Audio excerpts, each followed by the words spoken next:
Ebusuafo me mo bibia kwa ba de ba GCN page so medi e de adwoa searchim mesra na wa subscribe to my channel me a notification bell no so for more news.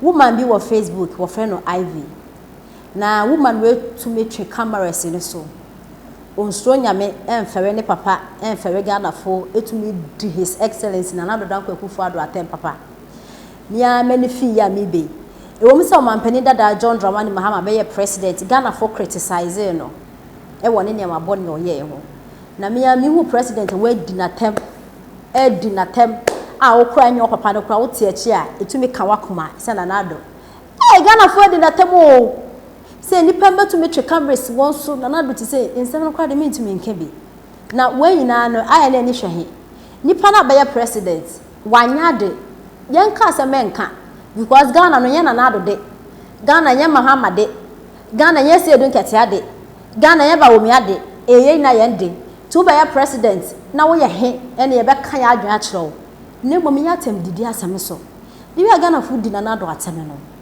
aba sebio oye pani eye wo na na nka wo pe oye papa nka wo pe oye wo fa wo pe o mampani da John Dramani Mahama oye wo papa nka wo pe oye wo fa nka wo pe nti atem di edi Ghana fu pani free nti se atam wudi won kra na won de wo ya na wo ye nti de nya ne se be kanya asesama acha na ka wadwem ye na nya atam de na fi esinchen na na do de ye de na atam dodo na IV obi a otumi di na do atam ye papa na nansen picture bi na circulate wo social media no so picture ni na ye o mampani da John Dramani Mahama call Nigeria eye about your moto na no omo ye African friend say amampani fo mo abedi o man no so da no sometimes omo eto aba Nigeria na so omo to aba omo yi Ghana for Africa for mpanifo ni bi no omo community election no na no about you see Nigeria mampani da John Dramani Mahama ko na okoe no one candidate for ni na etwa picture na de na circulate e wo social media no omo ehu candidate ni na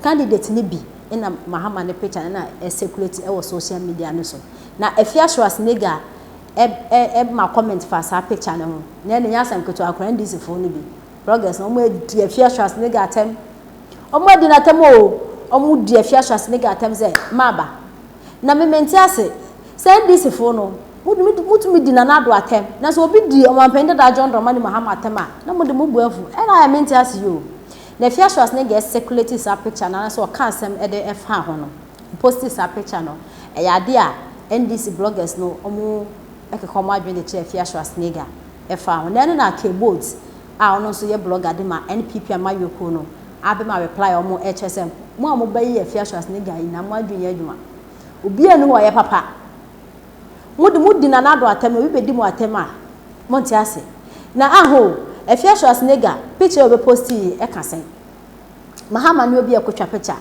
ene wo be posti anaso one ma comment afa picture no e dey na wan nti a mo atwe camera si mo so mo agya Afiaswas nega esi nchen na mo bedi na nado atemi ene keyboard so aka na de papa ne nti nsema keyboard e de etimja akufado no kwa hot hono Nkwasiasem no this picture was taken amongst everybody. It was a whole lot of African leaders.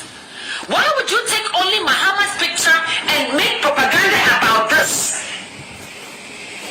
You know what? It's getting unbecoming. It is becoming unbecoming. It is getting worse and worse by the day. You guys should stop doing that. Mr. Sosa, Nkwasiasem so.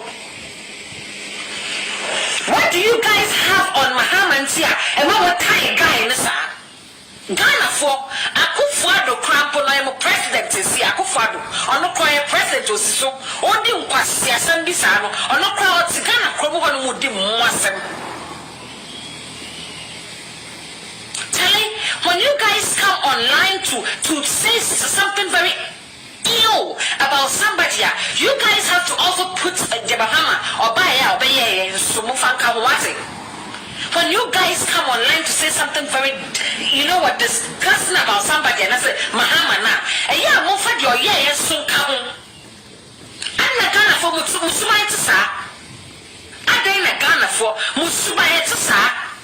You would take Mahama's picture or turn the data just to come and do propaganda with it. If yes was nigga, you are a shameful human being. You are a shameful human being because I can't even understand why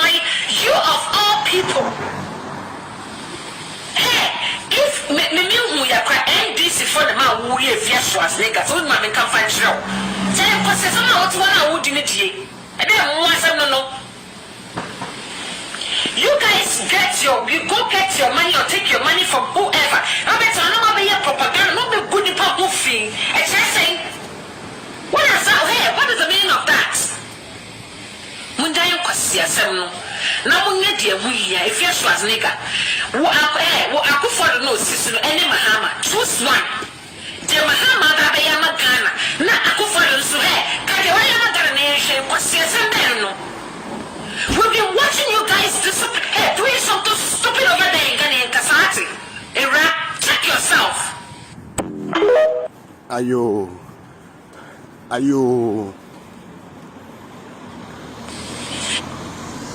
Ayo, abusuafo mati bi o masum. So mati. Ntina me se nde. Ye ko no mungamu. Emfa nto nche na afi. Face ni ntimi mra yie. Danchen ha. Agyimifuo ba. Danchen ha wati. E be yo ho adwuma fefefe. Oso wagimi ti da. Why? Agyimifuo wagimi why? Because you antete wa mfirifie. O ma me o wa bre na ya ase. Kwase aba. O ma me o. E ma me nua no ma mo fa nche me nyese bia me kase ma nyina na emu we ku apoten na me ye no.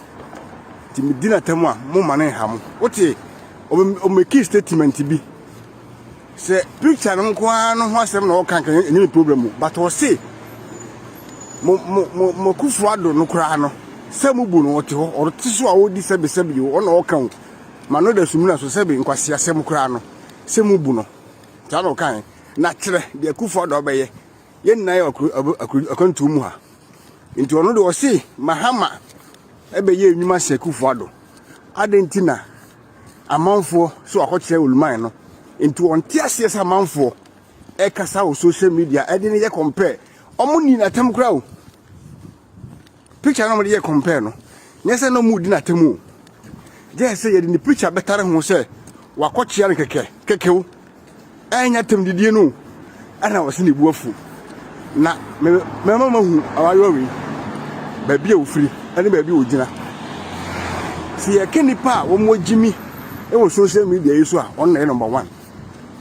abayo wetim betena se ken Nkwasiasem Agyimi ne ho die Akufo do ne maame na busua tem abayo ye oda so Agyimifuo bawe kwasempani ene nyame ya doma abrofu titire tie ne depend afra ne da sese ya nim tu hu Agyimi bia na no penti na nim no betena se Indian for da ro ma mu nyinyin so etutwa ne da totoa so nti hu no betena se na so hu nipadua kan a wo hwe ya so hwe gba ya ogina wo hu ni re a ka be dwane sa Agyimifuo ba wi kwasempani ba ya oyire hoyi a ya nwo no ni fie nyansani bi eni ho kwasiafo nko a from ni kunsu kosiri asefo ne maame ne papa ne busuafo nyina da A to Z Agyimifuo nko a enyem nwanwa be se ofiri ba bia ofiri no enyem nwanwa enyo mu nyina nenso ba bia ofiri nti kura ofiri suru nti no me enyem nwanwa but mpese mma hu se wo no wasefo no se nyansafo bi wo mu mu nyansa ka bra wo hya ase na wo die Akufo do tem left and right die Akufo do a tem a etimi sene Kwasia awurade